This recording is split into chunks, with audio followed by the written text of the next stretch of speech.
تایبەت بە پاسپۆرتی ئەلکترۆنی لە هەرێمی کوردستان و هەموو ئەو شێواز و ڕێکارانە چین کە لەسەر ئەم پاسپۆرتە بوونی هەیە. هەمیشە دەگوترات پاسپۆرتی عێراقی یەکێکە لە پاسپۆرتە لاوازەکان لەسەر ئاستی جیهان. ئایا بوونی پاسپۆرتێکی ئەلکترۆنی چ کاریگەریەکی دروست دەبێت؟ هاوڵاتیەکی ئاسایی چۆن دەتوانێت ئەم پاسپۆرتە ئەلکترۆنیە بەدەست بێنێت؟ لەم بەرنامەیەدا بە دوواداچوون بۆ تەواوی ئەو زانیاریانە دەکەین لەسەر پاسپۆرتی ئەلکترۆنی بە تایبەتی لە هەرێمی کوردستان، چونکە هەولێری پایتەخت وەک دووەمین پارێزگا ڕێگاپێدانی پێدرا کە ئەم پاسپۆرتە بە هاوڵاتیان بدات لە بوژانەوەی ئەم جارەدا بە دوواداچوون بۆ ئەم بابەتە دەکەین.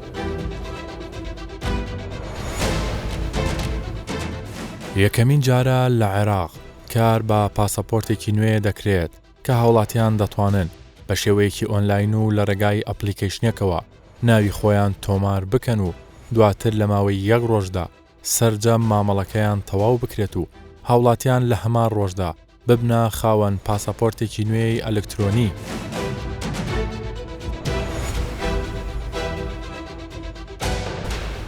ئەمە ئەپلیکیشنە سیستەمێکی نوێیە لە کوردستاندا ئێستا تەطبیق دەکرێتن، سیستەمێکی جوانە لە هەموو دنیاە، هەموو ئەپلیکیشنێک بە سیستەمە. ئەوە شتێکی زۆر جوانە لە کوردستان ئێستا تەطبیق دەکرێتن. دوێنێ شەو من بەو سیستەمە توانیم موعیدێکی پاسەپۆرت نوێکردنەوە وەربگرم ئەلکترۆنی کە ئەویش لە ڕێگای دانانی ڕقمی کارتی نیشتیمانیەکەم کۆدێکم بۆ هاتەوە، ئەو کۆدەم داخل کرد، موعیدێکیان بۆ دانا. لەو ئەپلیکیشنە دەتوانی کاتەکەش خۆت هەڵیبژێری، چ کاتێکت دەوێت، مەقسەد لە 8:30 بەیانی تا 4 ئێوارەیە، چ کاتێکت دەوێت بە خۆت هەڵی دەبژێری و لەو کاتە دەی سەردانی دائیرە دەکەیت.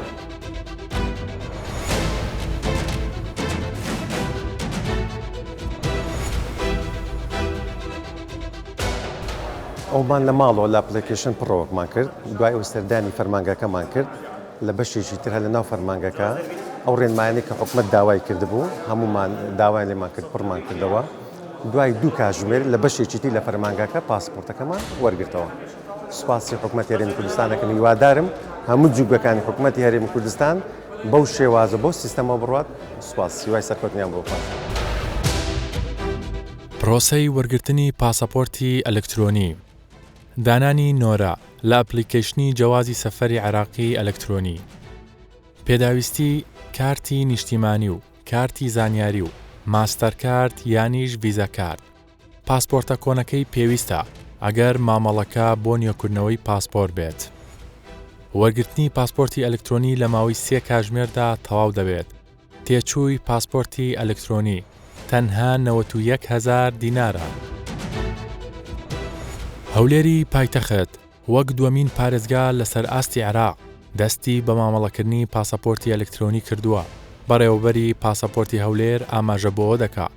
ئەوان پێشتر بە ستافێکی ئامادەوە ڕاهێنانیان لەسەر ئەو سیستەما کردووە و ئێستا لە ڕێگای ئەپلیکیشنێکەوە هاوڵاتیان دەتوانن مامەڵەی خۆیان ئەنجام بدەن.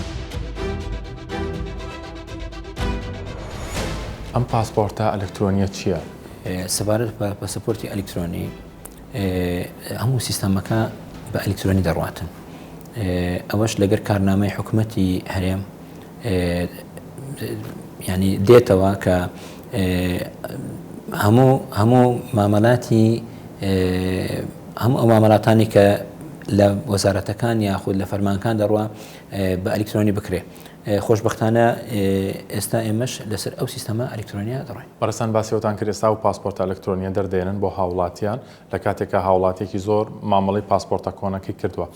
ئێستا تەنها مامەڵەی پاسپۆرتی ئەلکترۆنی دەکرێت یاخود پاسپۆرتە کۆنەکەش هاوڵاتیان ئازادن لەوەی کامە دەردێنن؟ بەڵێ، هەردوو مامەلاتەکە دەڕوە.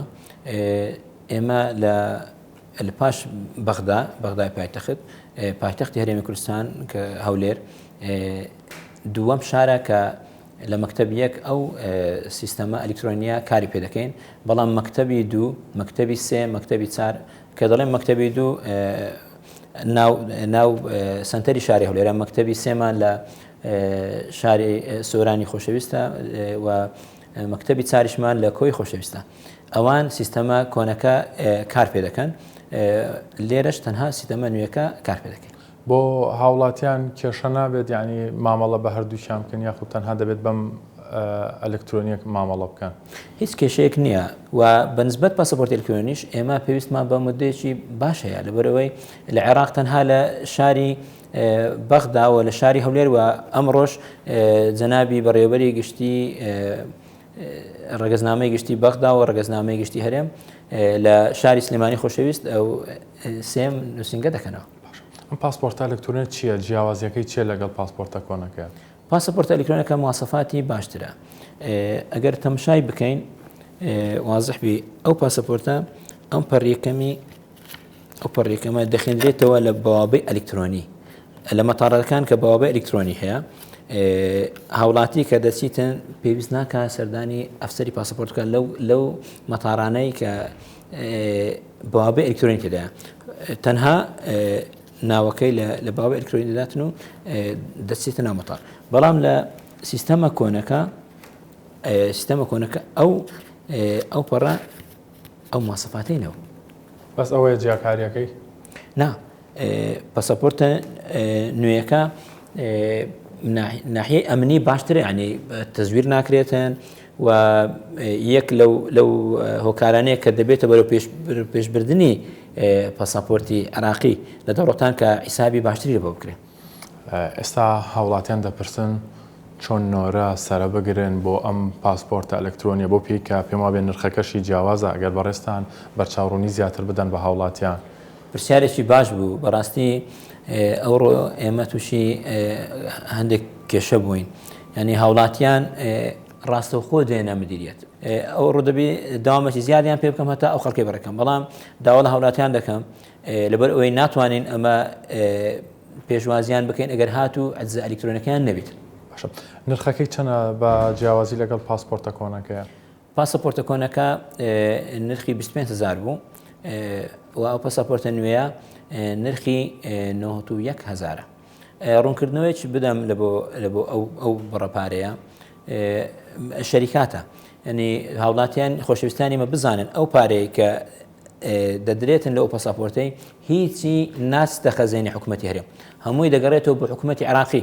ینی خەڵک بزانیتن کە پاسەپۆرتی ئەلکترۆنی کە پارەکە زیادکرایە پەیوەندی بە حکوومەتی هەرێمی کوردستان نییە، وەزارەتی ناوخۆ، ینی ئێمە زیادمان نەکردووە، بەغدا زیادی کردیە و لە سیستەمەکەش دەمووی عێراقە. بەڕای بەڕێستان پێتان وایە بەبوونی پاسپۆرتێکی ئەلکترۆنی لەو شێوەیە پاسپۆرتی عێراقی بەهێزتر بێت لە جارە؟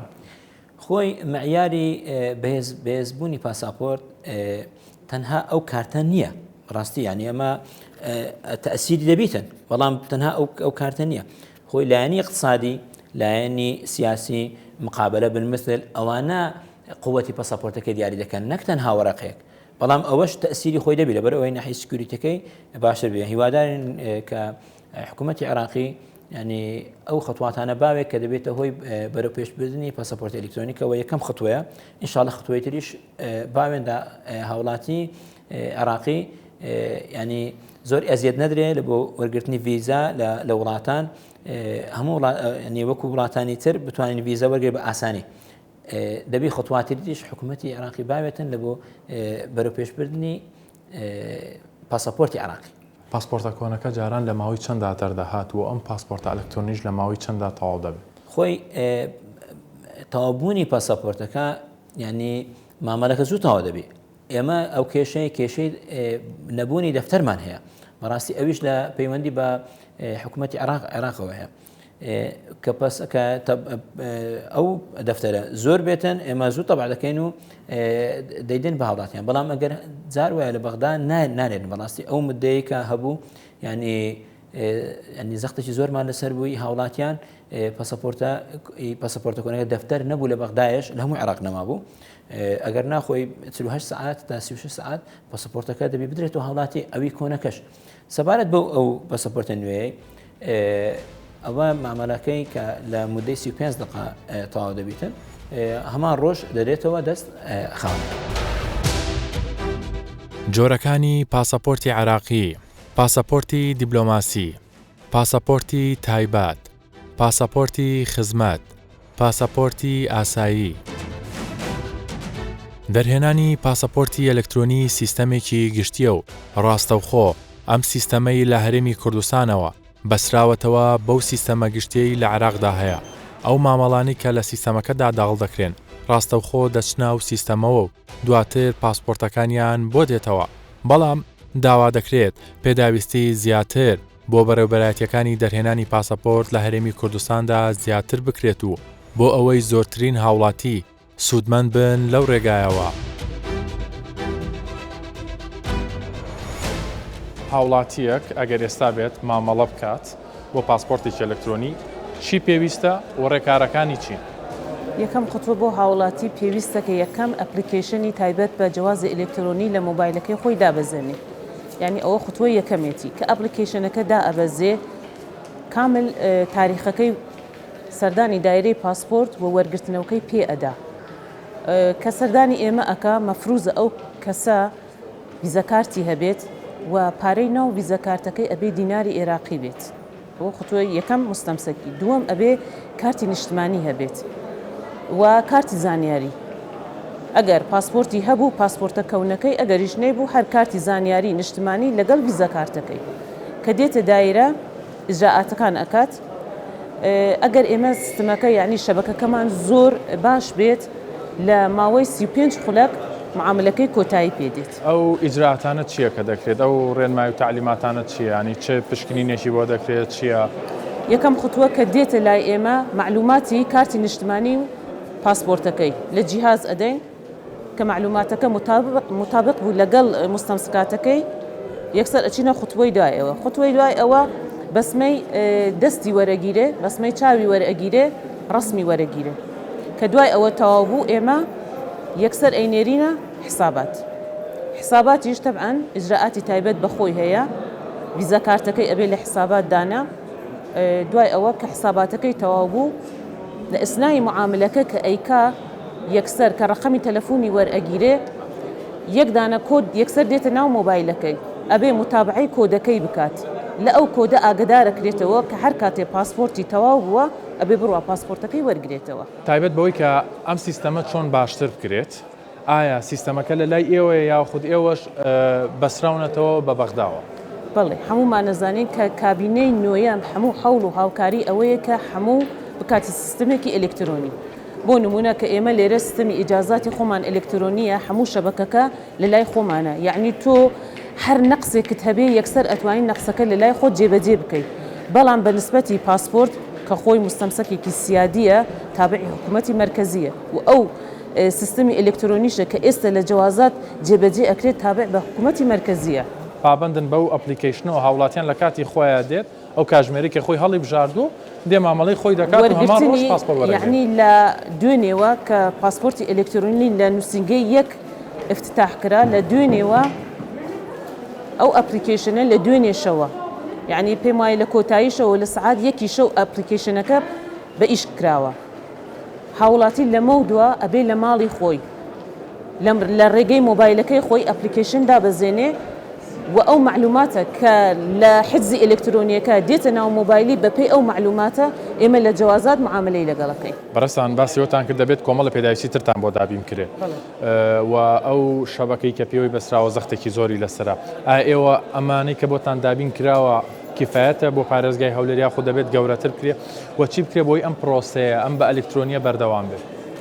خۆی بەردەوامبوونی ئەو پرۆسەیە بەستە بەوەی کە تۆ ئەو نەواقسەکەوا هەتە جێبەجێ بکرێت. یعنی ئێستا ئێمە ئەگەر لێرە لە حساباتم کە ئەچیزە ڕائەوەستێ ینی جاروا هەیە لە بانکی مەرکەزی ڕائەوەستێ شەبەکە ڕائەوەستێ کە ڕاوەستە ئەمن لێرە ئیشم ناڕوات.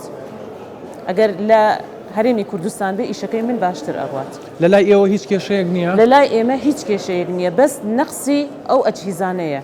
یعنی ئێستا ئەگەر من یوزەرەکانم زۆرتر بێ 8 یوزەرم هەیە و یەک نووسینگەیشە لە هەولێر لۆدێکی زۆری لەسەر ئەگەر ڕێژەی یوزەرەکانم زۆر بێت ئەمن زۆرتر ئەتوانم هاوڵاتی بەڕێکم.